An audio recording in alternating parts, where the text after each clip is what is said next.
একদিন আমি আর দিদি কাজ করার সময় হঠাৎ মা এসে আমাদের সরাসরি দেখে ফেলে। তখন মা বলল, বাবা দীপেন, আমার মেয়েকে ছেড়ে দে বাবা, কয়েকদিন পর ওকে বিয়ে দেব, ওর ভবিষ্যৎটা নষ্ট করিস না। বিনিময়ে তুই যা চাইবি আমি তোকে তাই দেব।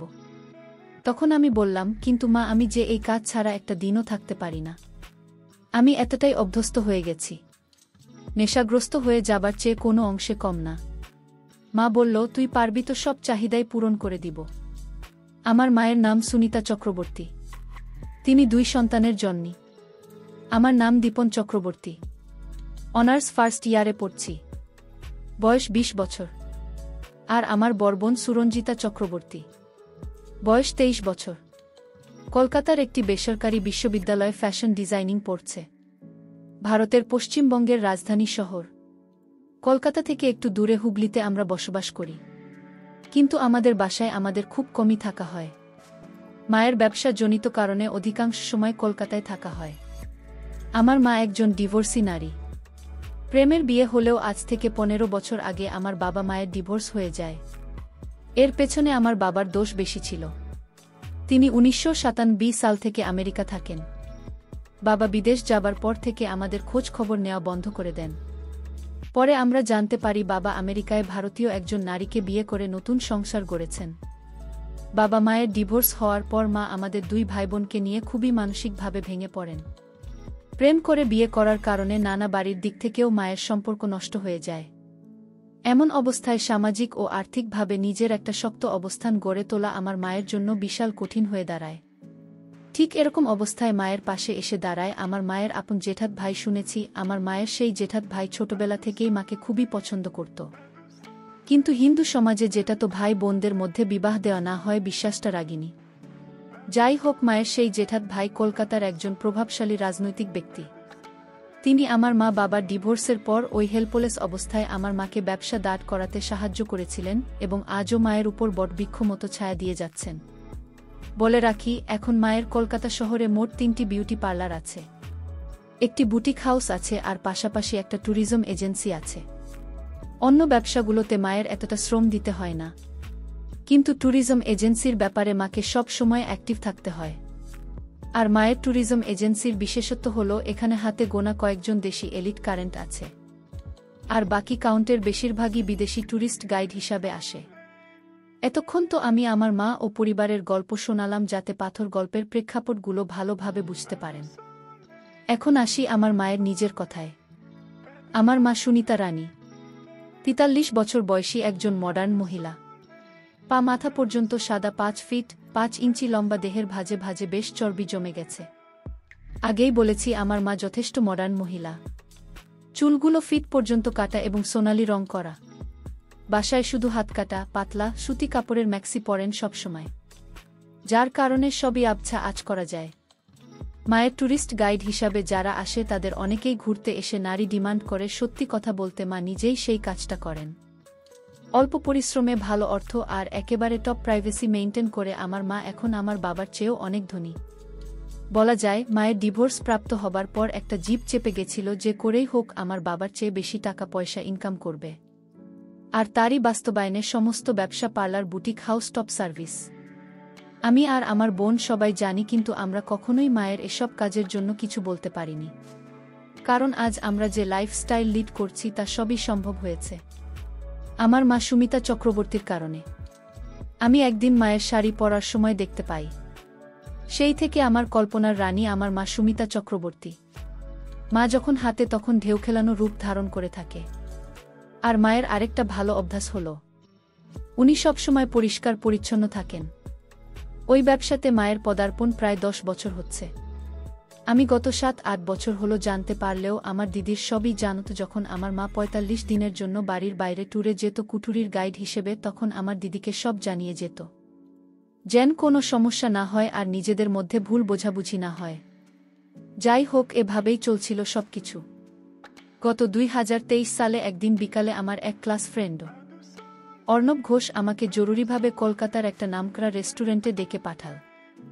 আমিও কারণ জিজ্ঞেস করাতে বলল, এলেই বুঝতে পারবেন। আমি ওর কথা মতো ওর দেওয়া ঠিকানাতে পৌঁছে গেলাম। তারপর সে আমাকে একটা কর্পোরেট পার্টির অনুষ্ঠানে নিয়ে গেল। তারপর আমি যা দেখলাম তা দেখার জন্য আমি মোটেও প্রস্তুত ছিলাম না। আমি দেখলাম আমার মা সেখানে দুজন বিদেশির সাথে অত্যন্ত নিবিড়ভাবে আড্ডা দিচ্ছে। আড্ডার ফাঁকে তারা লাল পানীয় খাচ্ছে।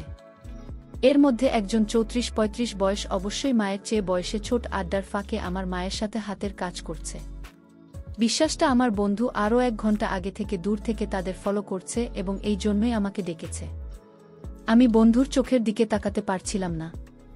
লজ্জায় এমন অবস্থায় অর্ণব আমাকে স্বাভাবিক করবার জন্য বলল, এ সমস্ত বিষয় দেখে দুঃখ পাওয়ার কিছু নেই বন্ধু, এখন দুনিয়াটা এরকম, তাই দেখে সহ্য করতে পারলে মজা নিতে চেষ্টা করে, আর নইলে চল এখান থেকে আমরা চলে যাই।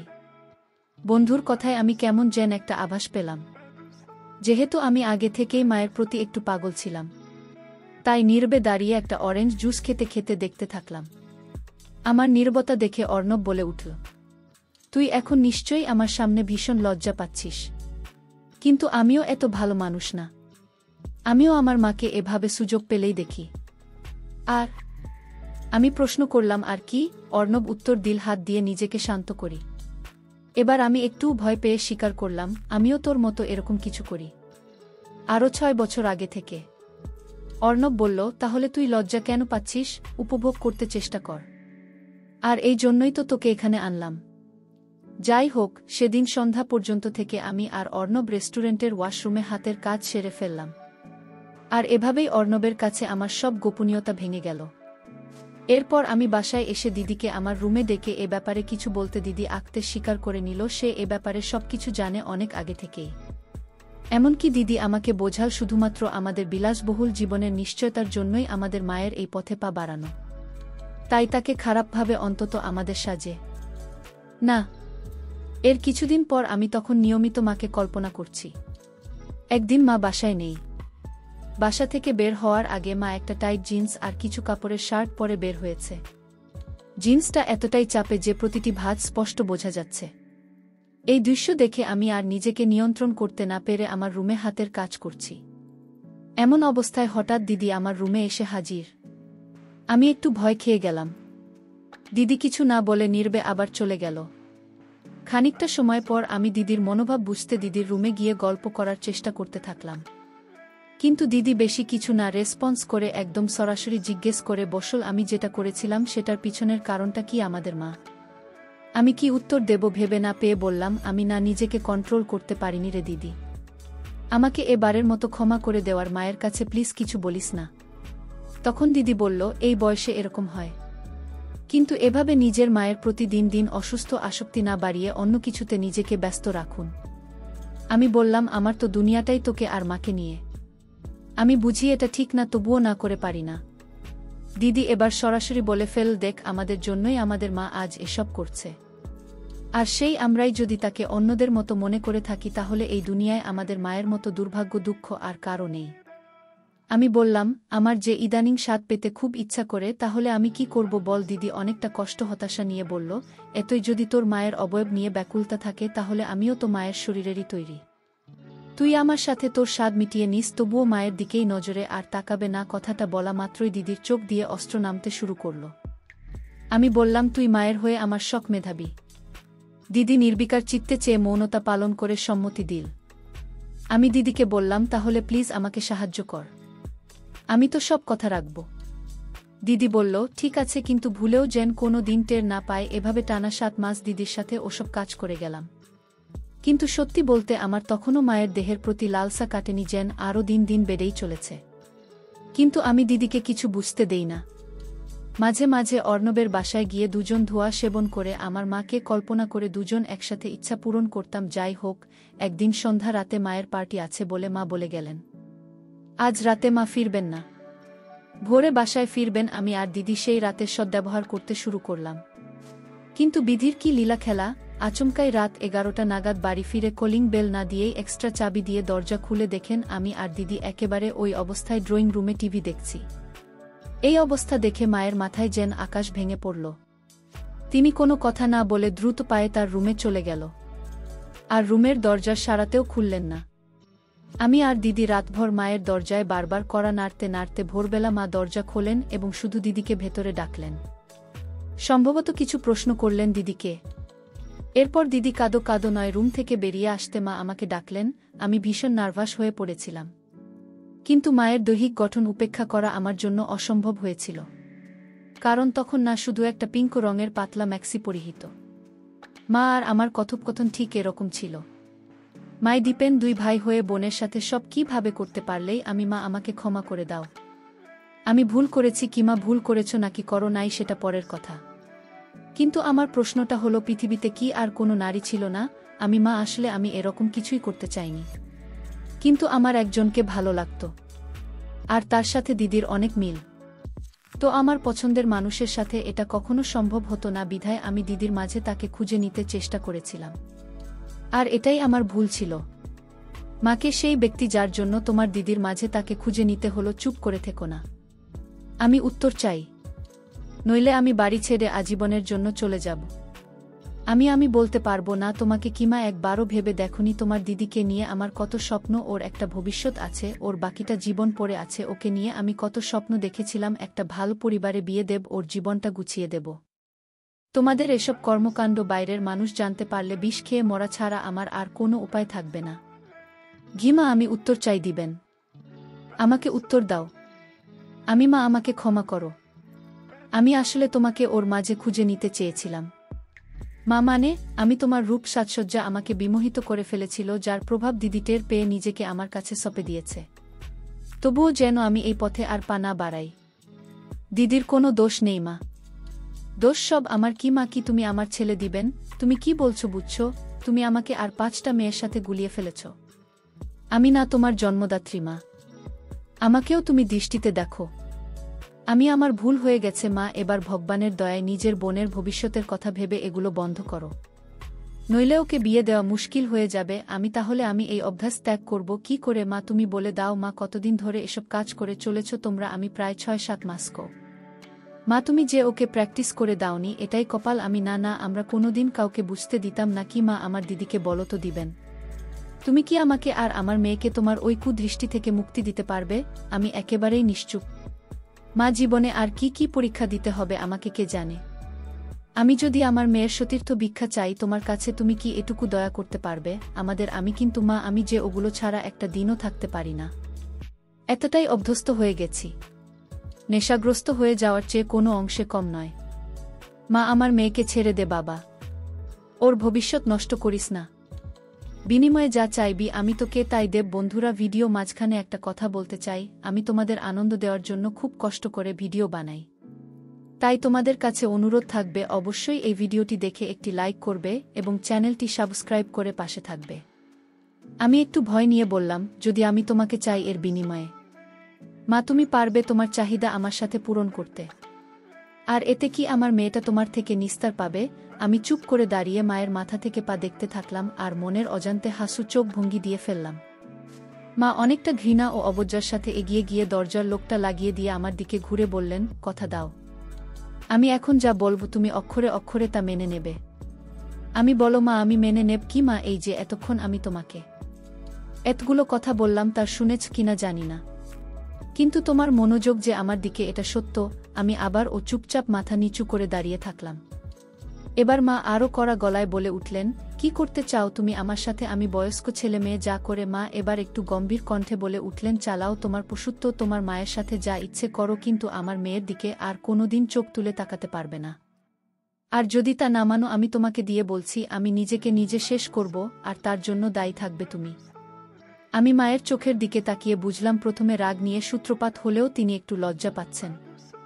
এরপর আমি আর কোনো কিছু না ভেবে মায়ের দিকে মনোনিবেশ করলাম। আমি 2 পা এগোতেই দরজার উপাস থেকে আমার দিদি হাউ মাউ করে কাঁদতে কাঁদতে ঘরে ঢুকে পড়ল। দিদি বারবার অনুনয় বিনয় করে আমাকে বলছে, সব দোষ আমার মা, আমার জন্য তুমি এত বড় ভুল করো না। তারপর দিদি আমাকে জড়িয়ে ধরে কাঁদতে কাঁদতে বলতে থাকল, ভাই প্লিজ, তোর যা ইচ্ছে আমার সাথে করো, তবুও মায়ের সাথে এমন কিছু করিস না আগে। এদিকে আমি দিদিকে বললাম, না দিদি, আমি মাকে কথা দিয়েছি আমি তোর দিকে আর চোখ তুলেও তাকাবে না আগে। মনে মনে আমি ভাবছি, আজকের এই সুযোগ আমার কোনোভাবেই হাতছাড়া করা যাবে না। দিদি তখন ঘটনাস্থলে দাঁড়িয়ে কেঁদে চলেছে। এক পর্যায়ে মা নিজেই দিদিকে উদ্দেশ্য করে বলে উঠলেন, উফ, এত ভোরবেলা আশপাশের এলাকার মানুষ জড়ো করবি নাকি? নিজের অপরাধের জন্য যদি এতই অনুতপ্ত বোধ হয় তাহলে তুই তোর রুমে গিয়ে যা খুশি করব। সাথে সাথে আমার মাথায় একটা দুষ্টু বুদ্ধি খেলে গেল। যেহেতু দিদি আর আমার মাঝে গোপন কিছু নেই, আর আমাদের মায়েরও দিদির সামনে কোনো রকম ইতস্তত বোধ দেখছি না, তাহলে দিদিকে আমাদের কর্মকাণ্ডের সাক্ষী বানিয়ে নেই।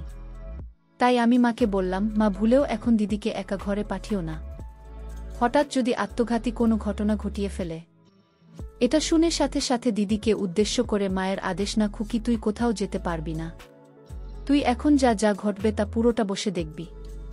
নিজের ভাইয়ের সাথে পাপাচার করতে পেরেছ আর তার প্রায়শ্চিত্ত করতে পারবে না, তা তো হবে না। এই কথা শুনে দিদি হতভাগা মায়ের রুমের সোফায় চুপচাপ বসে সবকিছু অবলোকন করতে থাকল। মা যেন আমার প্রতিটি পদক্ষেপ সম্পর্কে আগে থেকেই অভুক্ত। আমি দিদির দিকে তাকিয়ে দেখলাম দিদি প্রথমে কান্নাকাটি করলেও এখন বোধহয় অনুভূতি নেওয়া শুরু করেছে।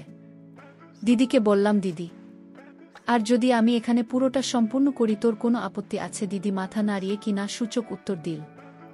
কিন্তু আমি বুঝতে পারছি আমাদের কর্মকাণ্ড দেখে দিদির খুব ইচ্ছে জেগেছে। তাই আমি লজ্জাশ্রম ত্যাগ করে মায়ের কাছে বিশ্বাসটা উপস্থাপন করলাম। এভাবে যে দেখো মা, তুমিও একজন নারী দিদি ও আরেকজন নারী। আমাদের কর্মকাণ্ডের ফলে দিদির ভেতরেও তো কোনো সুপ্ত ইচ্ছা জাগতে পারে। হ্যাঁ, আমি তোমার মেয়েকে স্পর্শ করব না, তোমাকে কথা দিয়েছি। কিন্তু ও নিজে থেকে যদি নিজের জ্বালা মিটিয়ে নিতে পারে তাহলে তো আমাদের কোনো আপত্তি থাকা উচিত নয়, তাই না? মা দিদির চোখের দিকে তাকিয়ে দেখে তার সারা মুখ লাল হয়ে গেছে। তাই মা দিদিকে উদ্দেশ্য করে বললেন, কেউ যদি নিজের ব্যাপার নিজেকে প্রকাশ না করে তবে তাতে কি আমাদের দায়? মানে মা দিদিকে পরোক্ষ অনুমতি দিলেন। আবারও বুঝলাম মা এরকম বিশ্বাসগুলোতে অভ্যস্ত হওয়ায় তেমন কিছুই মনে করল না, শুধু একটু খোঁচা মেরে বলল, এই তাহলে বীরপুরুষের দম। এবার মা দিদির দিকে তাকিয়ে তার ছেলের সাথে বলল, এই মদ নিয়ে আবার জ্বালা মেটাতে এত ব্যাকুলতা? কথাটা শুনে দিদি বরাবরের মতো সোফাতে নির্বিকার চিত্তে নীতি থাকলেও আমার খুবই আত্মসম্মান বোধে লাগল।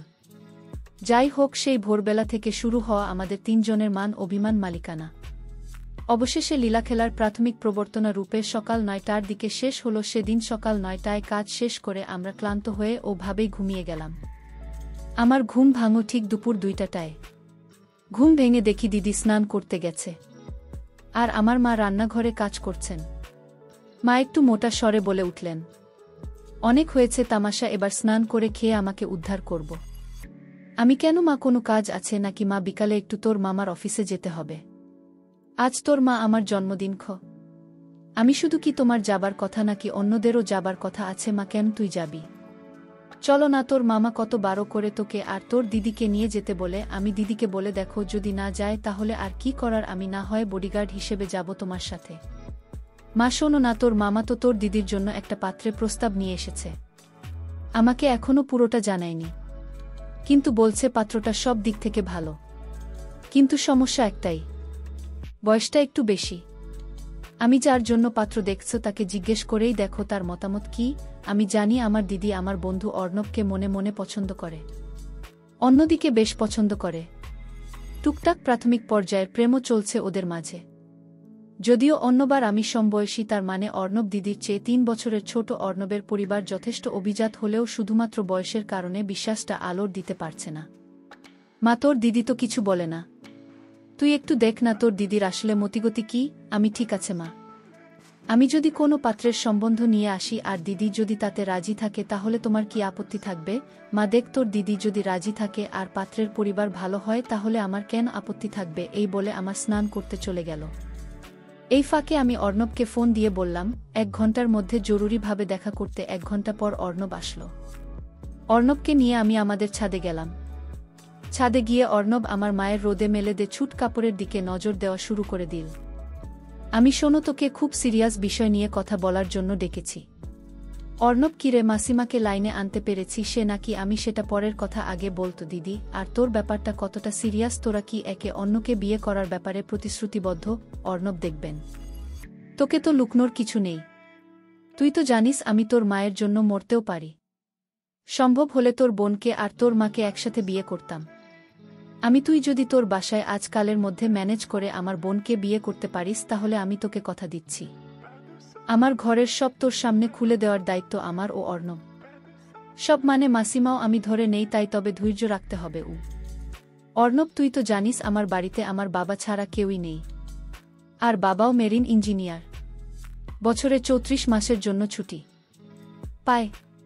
তাই এসব ব্যাপারে আমার মতামতই ফাইনাল। কিন্তু আমার আর তোর দিদির যে বয়সের পার্থক্য, এটা তুই তোর বাসায় ম্যানেজ করতে পারবে কি? আমি সেটা আমার উপর ছেড়ে দেখেই বলে অর্ণব। আর আমার আলাপচারিতা শেষ করে বাসায় ঢুকে দেখি আমার মা তার প্রেমিকের বাড়িতে যাবে বলে সেজেগুজে বসে আছে। আমি, মা তোমাকে তো হে সুন্দরী লাগছে। সুন্দরী শব্দটা আসলে এখানে মানাচ্ছে না। অন্য কিছু হবে কি? মা, সুন্দরী শব্দটা মানাচ্ছে না। তাহলে কোন শব্দটা মানাবে শুনি? আমি, ওই শব্দটা এখানে সবচেয়ে বেশি ভালো মানাবে কি মা? তোর যেমন পারফরম্যান্স, তাতে সুন্দরী শব্দটা তোর মুখে মানায়। আজ ভোরের বিশ্বাসটা ইঙ্গিত করে আমি, তা তোমার কাজের ওখানে তুমি আর দিদি তো যাচ্ছ নাকি মা? তোর দিদি নাকি পিরিয়ড হয়েছে, তাই তোকে যেতে হবে আমার সাথে গো। আমি, ঠিক আছে, কি আর করা, চলো তাহলে গাড়িতে উঠে। আমি মাকে বললাম, দিদি নাকি বয়স্ক ছেলে বিয়ের জন্য পছন্দ নয়। দিদি চায় তার জামাই তার চেয়ে 23 বছরের ছোট হোক। এতে নাকি অনেক লম্বা সময় ধরে তারা উপভোগ করতে পারবে। আর ছেলেটার উপরেও দিদির একটা ডমিন্যান্স বজায় থাকবে। আসলে দিদির সাথে নতুন করে এই বিষয়ে আমার কোনো কথাই বলার প্রয়োজন হয়নি। কারণ আমি দিদি অর্ণবের প্রেমের বিশ্বাসটা একেবারে শুরু থেকেই জানি মা, তা না হয় ওর কথা মানলাম। কিন্তু এরকম বয়সের পার্থক্য এবং ভাল ফ্যামিলির ছেলে কোথায় পাবো আমি? মা, তুমি উভোজ দিলে আমি একজনের কথা বলতে পারি। মা, বল দেখি। আমি, আমার বন্ধু অর্ণবকে তো চেনো, ওর পরিবারের ব্যাপারেও আমাদের নতুন করে জানবার মতো কিছু কি আছে?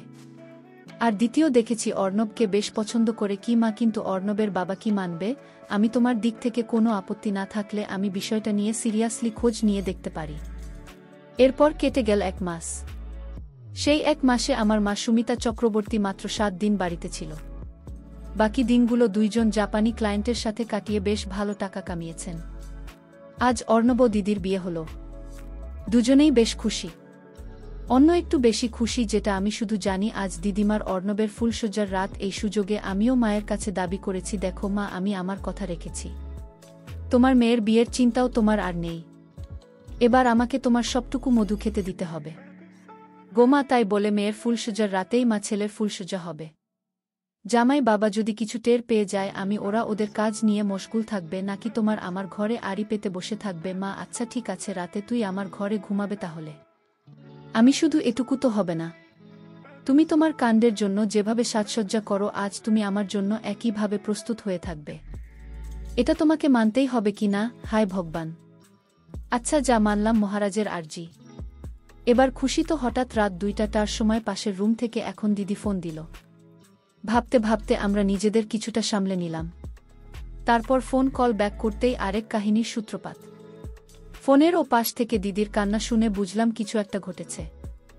আমরা রুম থেকে বেরিয়ে দিদির রুমের সামনে যেতেই দেখি দিদি দরজায় দাঁড়িয়ে কাঁদছে। তারপর দিদি কাঁদতে কাঁদতে মায়ের কাছে রক্তে তার স্বামীর সাথে কথা বলতে রুমে যেতে বলল। মা ওই অবস্থাতেই অর্ণবের কাছে গিয়ে কি ব্যাপার, কি হয়েছে টাইপ কিছু প্রশ্ন করতেই অর্ণব আমাকে ডাক দিল। আমি রুমে ঢুকতেই অর্ণব রুমের দরজাটা লাগিয়ে দিল। তারপর আমাকে সামনে রেখে অর্ণব তার পুরো মনোবাসনা মায়ের কাছে খুলে বলল। সাথে এটাও বলে দিল, দেখুন মা, আপনার ছেলে আমার সবচেয়ে প্রিয় বন্ধু। আর তাই ওকে আমি সবকিছুই শেয়ার করি, ঠিক যেন আমার সবকিছু শেয়ার করে। আপনি যেন ভাববেন না আপনার ছেলের সামনে আপনি মুখ দেখাবেন কি করে। এরপর মা 2 মিনিট শান্ত থেকে আমাকে থমথমে গলায় বললেন, দীপেন, রুমের দরজাটা লাগিয়ে তোর দিদির সাথে বসে কথা বল। আমি 30 মিনিট পর আসছি। আমি ওর সাথে সাথে রুম থেকে বের হয়ে মৃদু হাসি দিয়ে মনে মনে বললাম, সাবাস অর্ণব। এরপর আমি দিদির সাথে বসে আড্ডা দিচ্ছি আর লাল পানি খাচ্ছি। দিদি বিয়ের আগে থেকেই জানত অর্ণব কি চায়, তাই অর্ণবের প্ল্যান অনুযায়ী মিথ্যে অভিনয় করে এভাবে অর্ণবকেও মায়ের নিতে সাহায্য করে দিল। 1.5 ঘন্টা পর মা দিদির বাসর ঘর থেকে নিজের ঘরের বাথরুমে চলে গেল স্নান করতে। প্রিয় বন্ধুরা, আজকের গল্পটা এখানেই শেষ করলাম। ভালো লাগলে চ্যানেলটি সাবস্ক্রাইব করে পাশে থাকবে।